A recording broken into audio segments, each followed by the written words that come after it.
નમસ્કાર મિત્રો, હું કનૈયાલાલ મીરાણી આપની પોતાની મનગમતી યુટ્યુબ ચેનલ શિક્ષણ સફરમાં આપનું સ્વાગત કરું છું।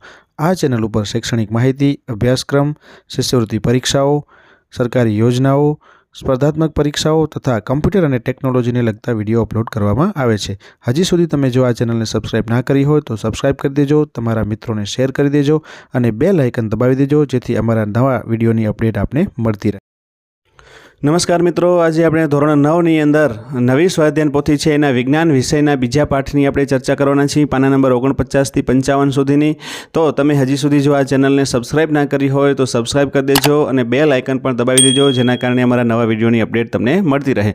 અને આગળના જે આ ભાગ 3 ની સંપૂર્ણ સ્વાધ્યાય પોથીનું સોલ્યુશન છે આપણી આ ચેનલ ઉપર મૂકેલું છે, તમે ન જોયા હોય તો આગળના વિડીયો પણ જોઈ લેશો। ચલો આપણે શરૂઆત કરીએ છીએ। હવે પ્રકરણ 2 જે આપણી આસપાસમાં દ્રવ્યો શુદ્ધ છે એ પાઠ જે છે એના વિભાગ એ થી આપણે શરૂઆત કરીએ છીએ સ્વાધ્યાય પોથીમાં। તો આપણે પહેલું જ જોઈએ કે આપેલા વિધાનો સાચા બને તે રીતે ખાલી જગ્યા પૂરો। તો કાચા ફળોમાંથી ફ્રૂટ સલાડ બનાવવો એ ખાલી જગ્યા પ્રકારનો ફેરફાર છે, તો જવાબ આવશે ભૌતિક।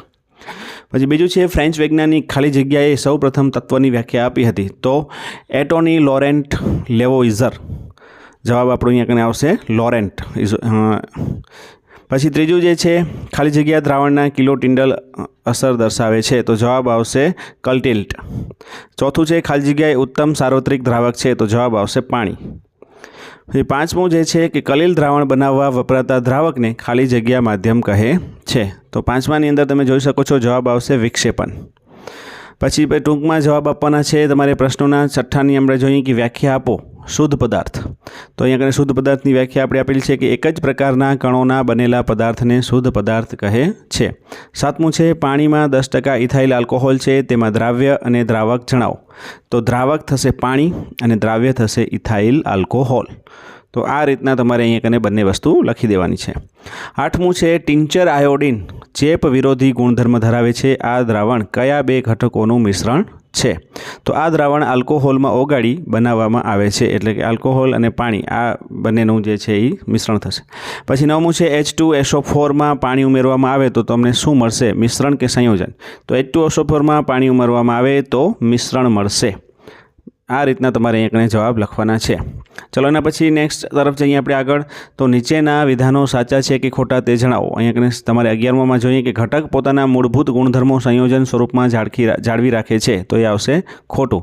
ચીઝ એ ઇમલ્સન પ્રકારનું કલીલ છે, તો એ પણ ખોટું। પછી પ્યુમાઇસ પથ્થર એ ઘન સોલ છે, તો એ પણ આવશે ખોટું। 14મું છે પિત્તળમાં જસતનું પ્રમાણ આશરે 30% હોય છે, તો એ સાચું। 15મું છે સાચા દ્રાવણના કણોનો વ્યાસ 1 mm થી વધુ હોવો ન જોઈએ, તો એ પણ ખોટું। 1 nm થી વધુ હોવો ન જોઈએ, તો એ પણ ખોટું આવશે। ચલો એના પછી તમારે પ્રશ્નના જવાબની અંદર વિકલ્પ પસંદ કરીને લખવાના છે। તો સૌથી પહેલાં 16મા પ્રશ્નની વાત કરીએ, નીચેનામાંથી કયો રાસાયણિક ફેરફાર છે? તમે જોઈ શકો છો ચાર ઓપ્શનમાં બી છે એ સાચું આવશે, લોખંડને કાટ લાગવો। નીચેનામાંથી કયો સ્વભાવે સમાંગ છે? તો તમે જોઈ શકો છો શું આવશે, તો અહીંયા કને સોડા વોટર અને હવા આ બંને આવશે, એટલે કે સી ઓપ્શન આપણું સાચું આવશે। ચલો 18મું છે નીચેના પૈકી એરોસોલનું ઉદાહરણ કયું છે? તો એરોસોલનું ઉદાહરણ આવશે પેઇન્ટ। નીચેનામાંથી કયું સંયોજન નથી? તો સંયોજન કયું નથી તમે જોઈ શકો છો, બી આવશે સલ્ફર પાવડર।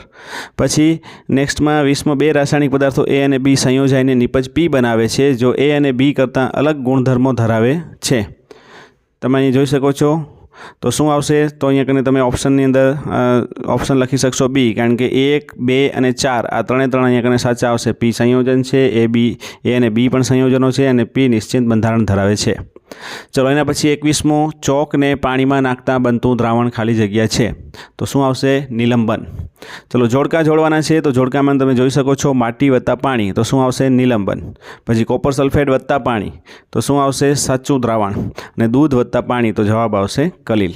આ રીતના જોડકા જોડવાના છે। ચલો હવે આપણે વિભાગ બી તરફ જઈએ। વિભાગ બીની અંદર તમને નીચેના પ્રશ્નોના માંગ્યા મુજબ ઉત્તર લખવાના છે। સૌથી પહેલો છે 23મો પ્રશ્નની વાત કરીએ, તફાવતના મુદ્દા નોંધો।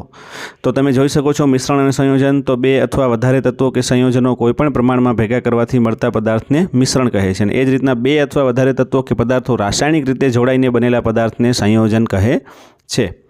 બીજું છે મિશ્રણ ગુણધર્મો જાળવી રાખે છે, જ્યારે અહીંયા સંયોજનમાં ગુણધર્મો બદલી અને નવા જ ગુણધર્મો ધરાવે છે।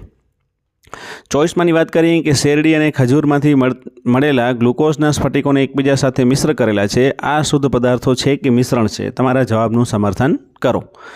તો અહીંયા આપણે જોઈ શકીએ છીએ કે શેરડી અને ખજૂરમાંથી મેળવેલ સુક્રોઝના સ્ફટિકોને એકબીજા સાથે મિશ્ર કરે છે તે શુદ્ધ પદાર્થો છે, કારણ કે બધા જ સ્ફટિકો તમને અહીંયા કને જે મળે છે એ સુક્રોઝના મળે છે, એના અણુઓ હોવાથી તે શુદ્ધ પદાર્થો છે, એટલે કે એક જ પદાર્થોમાંથી મળતા હોવાથી એ શુદ્ધ પદાર્થો છે। તો આ રીતના આપણે અહીંયા જવાબ લખી દઈશું। 25મો છે 250 ગ્રામ દ્રાવક 18 ગ્રામ યુરિયા ધરાવે છે। 18 ગ્રામ યુરિયા ધરાવે છે, તો આ દ્રાવણની સાંદ્રતા વજનથી ટકાવારીના સંદર્ભમાં શોધો। તો દ્રાવ્ય છે યુરિયા, એનું વજન છે 18 ગ્રામ, દ્રાવણનું વજન છે 250 ગ્રામ। તો વજનથી વજનની ટકાવારીની વાત કરીએ તો દ્રાવ્યનું વજન ભાગ્યા દ્રાવણનું વજન ગુણ્યા 100, તો 18 ભાગ્યા 250 ગુણ્યા 100, તો તમે આ રીતના ગણતરી કરશો તો જવાબ તમને મળશે 7.2%। અહીંયા કને 0 છે એ તમે સરળતાથી ઉડાડી શકશો, અને 18 અને 25ને પણ તમે સરળતાથી ઉડાડી શકશો। ચલો એના પછી વાત કરીએ 26મો કે શુદ્ધ દ્રાવણની લાક્ષણિકતાઓ જણાવો। તો કોઈ એક શુદ્ધ દ્રાવણ એક જ પ્રકારના કણોનું બનેલું હોય છે। બીજું છે આ દ્રવ્ય પદાર્થોને ભૌતિક ક્રમ દ્વારા અન્ય પ્રકારના દ્રાવણોમાંથી અલગ કરી શકાતા નથી। શુદ્ધ દ્રાવ્યનું બંધારણ સમગ્ર રીતે એક સમાન હોય છે। ચોથું છે આ દ્રાવ્યના પ્રાપ્તિ સ્થાનો ભલે ગમે તે હોય પરંતુ તેના ગુણધર્મો એક સમાન હોય છે। ચલો એના પછી 27મું નીચેના વિધાનો સાથે સંકળાયેલ પ્રક્રિયાનું નામ આપો। તો અંધારા ઓરડાના એક નાના છિદ્રમાંથી પ્રકાશનું સાંકડું કિરણ દાખલ થતાં તેના માર્ગમાં આવતા કણો જોઈ શકાય છે। તો અહીં આપણે જવાબ લખીશું કે ટિન્ડલ અસરના કારણે અંધારા ઓરડાના એક નાના છિદ્રમાંથી પ્રકાશનું સાંકડું કિરણ દાખલ થતાં તેના માર્ગમાં આવતા કણો આપણે જોઈ શકીએ છીએ। એને કહેવાય છે ટિન્ડલ અસર। એ ખાસ તમારે એટલું યાદ રાખવાનું છે। 28મો પ્રશ્ન છે અધાતુઓ માટે નીચે જણાવેલા ગુણધર્મોના ઉદાહરણ આપો। તો અહીંયા કને એ ચળકાટ ધરાવતું અધાતુ તત્વો, તો ઉદાહરણની અંદર શું આવશે? આયોડિન। વિદ્યુતની સુવાહક અધાતુ, તો કાર્બનનું અધર રૂપ જેમ કે ગ્રેફાઇટ છે, અપર રૂપ। ચલો એના પછી ઓરડાના તાપમાને પ્રવાહી સ્વરૂપ અધાતુ, તો ઓરડાના તાપમાને પ્રવાહી સ્વરૂપ અધાતુ તત્વ છે બ્રોમિન છે। ચલો એના પછી નેક્સ્ટ આપણે આગળ ડીમાં જોઈએ કે દહનમાં જરૂરી અધાતુ તત્વ, તો દહનમાં જરૂરી અધાતુ તત્વ ઓક્સિજન છે। ચલો એના પછી વિભાગ સીની અંદર વાત કરીએ તો એમાં તમને માંગ્યા મુજબ ઉત્તર આપવાના છે। નીચે આ દર્શાવેલા ફેરફારોને ભૌતિક અને રાસાયણિક ફેરફારમાં વર્ગીકૃત કરો। તો અહીંયા તમે જોઈ શકો છો આ બધી જ વસ્તુ જે ભૌતિક ફેરફારમાં કોણ કોણ આવશે? તો સૌથી પહેલાં પાણીનું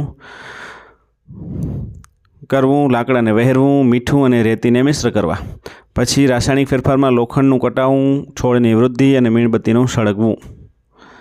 30મું છે કેલ્શિયમ કાર્બોનેટને ગરમ કરતાં તેનું કેલ્શિયમ ઓક્સાઇડ અને કાર્બન ડાયોક્સાઇડમાં રૂપાંતર થાય છે। તો આ ભૌતિક ફેરફાર છે કે રાસાયણિક? આ પ્રક્રિયામાં મેળવેલ નિપજો વડે તમે એક એસિડ અને એક બેઝ દ્રાવણ બનાવી શકો? જો હા, તો રાસાયણિક પ્રક્રિયા સમીકરણ સાથે દર્શાવો।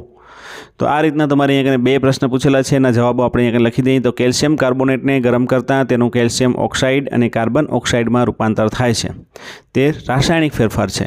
હવે અહીંયા કને રાસાયણિક ફેરફાર છે એટલે નિપજ તરીકે મળેલા CO2માંથી એસિડ બનાવી શકાય છે। કેવી રીતના? તો CO2 વત્તા H2O, તો H2CO3 આવી રીતના આપણે એસિડ અહીંયા બનાવી શકીએ છીએ, રાસાયણિક પ્રક્રિયા દ્વારા સમજાવેલું છે। ચલો એના પછી આપણે આગળ જઈએ। નેક્સ્ટ તમે જોઈ શકો છો તમારે H2CO3નું નામ શું છે એ તમારે ખાસ કમેન્ટ સેક્શનમાં જઈને જણાવવાનું છે, તો કમેન્ટ કરવાનું ભૂલતા નહીં।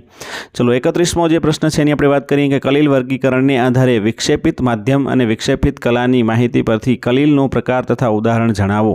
તો કલીલ દ્રાવણ છે એ વિષમાંગ મિશ્રણ છે। જો કે દેખાવમાં તે સમાંગ મિશ્રણ લાગે છે, પણ દ્રાવ્યના કણો વિક્ષેપિત કલા દ્રાવક વિક્ષેપન માધ્યમમાં વિક્ષેપિત અવસ્થામાં રહેલા હોય છે, જેને કલીલ કહે છે। અને વિક્ષેપન માધ્યમ અને વિક્ષેપિત કક્ષાના કણોની ભૌતિક અવસ્થાના આધારે કલીલનું વર્ગીકરણ નીચે મુજબ કરવામાં આવે છે। તો અહીંયા તમે જોઈ શકો છો વિક્ષેપિત કલા, વિક્ષેપિત માધ્યમ, કલીલનો પ્રકાર અને ઉદાહરણ આખું આપણને અહીં આપેલું છે, જોઈ શકો છો। પ્રવાહી જે છે એમાં વાયુ થાય તો એરોસેલ, ધુમ્મસ અને વાદળ।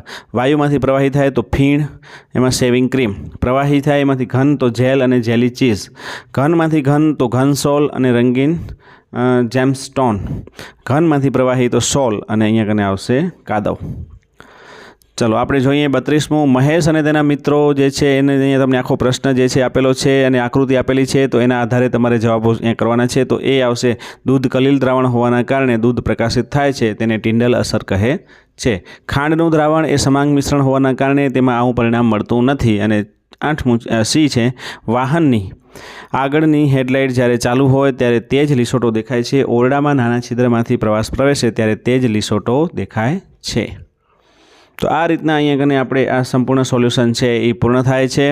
તમે જો હજી સુધી આગળના વિડીયો ન જોયા હોય તો જોઈ લેજો, તમારા મિત્રો સાથે શેર કરી દેજો અને આ ચેનલને સબસ્ક્રાઈબ કરી અને બેલ આઇકન દબાવી દેજો, જેના કારણે અમારા નવા વિડીયો તમને મળતા રહે. તો ચલો ફરીથી પાછા નવા વિડીયો સાથે મળીશું. ત્યાં સુધી તમે બધા મસ્ત રહો, તંદુરસ્ત રહો.